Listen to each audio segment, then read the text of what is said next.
আমি এমন ছিলাম, আমার বাবার এত ছিল, আমার হাজব্যান্ডের নাই, এগুলো আমরাও ফেস করে আসছি। সুতরাং এক সময় তারও হয় অনেক কিছু, কিন্তু ধৈর্য থাকতে হবে। তুমি তাকে অমন ছিল না, সে ঠিক আছে অমন ছিল না, তখন তো তার কাজ করে খাওয়া লাগে না, বাবার ইনকামে তার সংসার সে চলছে। ধৈর্যটা ধরতে হবে, ধৈর্য থাকতে হবে এবং বোঝার ক্ষমতা থাকতে হবে। আর হলো ক্ষমার টেন্ডেন্সি থাকতে হবে। ক্ষমা যেমন করে দেওয়া উচিত আর ক্ষমা চাওয়া উচিত। মানে আমি সব কিছু, আমি রাইট, এটা পরিবারের কাছে সবসময় এত রাইট হওয়ার কিছু নয়। পরিবারের কাছে হলো মানে নিচু হওয়ারও কিছু নেই। আমি যদি আমার ছেলেকে কাছেও ক্ষমা করি যে বাবা আমার ভুল হয়ে গেছে ওই সময় রাগ করাটা, হ্যাঁ, তো আমার মনে হয় এতে বন্ধনটা স্ট্রং হয়। আমার মনে হয় না যে ছেলে দেখে যে তাকে আমি শাসনেই রাখবো সবসময়, তার কাছে ক্ষমা চাওয়া যাবে না।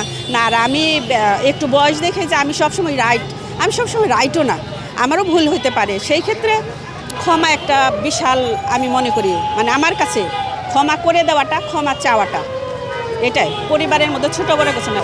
যদি বিশেষ করে প্রেম করে বিয়ে করে, ওরা তো ওই বাবা মা কাছে থাকে না, ওই তার চাওয়া মাত্রই পৌঁছে যাওয়া, তার চাওয়া মাত্রই ওই জায়গাতে পৌঁছে যাওয়া, সময় দেওয়া যে ব্যাপারগুলো থাকে, সেই সময়টা আসলে কি যখন বাস্তবিক লাইফে যায় সেটা আসলে হয়ে ওঠে না। তখন আর কি দুজনের মধ্যে আর কি হয়ে যায়, মানে ব্যাপারটা কি বলবো, কেউ কাউকে বুঝতে চায় না যে তুমি তো আগে এমন ছিল না। আমাদের যেহেতু সেটেলমেন্টে সে আগে কেমন ছিল আমি সেটা জানি না। সুতরাং ভালোবাসার ক্ষেত্রে আমার এইটাই যে তুমি তো আগে অমন ছিল না, সে ঠিক আছে অমন ছিল না, তখন তো তার কাজ করে খাওয়া লাগে না, বাবার ইনকামে তার সংসার সে চলছে। এখন তো তার নিজেরই একটা পরিবার হয়েছে, তো পরিবারকে দেওয়ার জন্য তাকে সময় তো ভাগ করে নিতে হয়। তার ছেলের বাবা মাকে, তারপরে হলো ছেলেরা অন্যান্য ফ্রেন্ড সার্কেল থাকে তাদেরকে দিতে হয়, চাকরির ক্ষেত্রে দিতে হয়। চুল পড়া অনেক কমে গেছে, থ্যাংক ইউ মা। চুলের ভিটামিন জুই মাল্টিভিটামিন কোকোনাট অয়েল।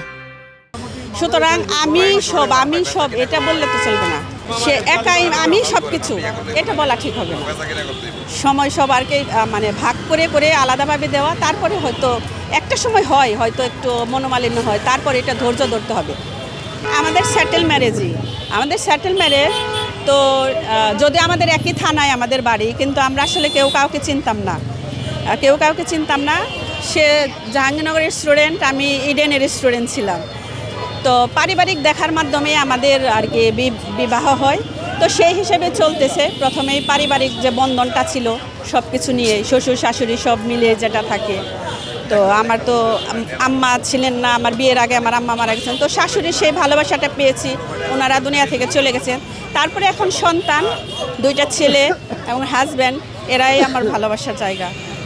ফুলের কাছে আত্মসমর্পণ না, কিন্তু ফুলটা আসলে কি মানে সব কিছু ভালো লাগারই যা সিম্বল অফ লাভ বলা চলে। তো সেই হিসেবে আমাদের প্রিয়জনকে আসলে আমরা কি যে ওই 1000 টাকার শাড়ি দেওয়ার চেয়ে ওই 200 টাকা দিয়ে বা 100 টাকা দিয়ে বা 20 টাকার একটা গোলাপ দিলেও অনেক খুশি হয়। সেই হিসেবে ফুলকে আসলে ওই হিসেবে ফুলকে বলা চলে যে ও মানে ভালোবাসার একটাই।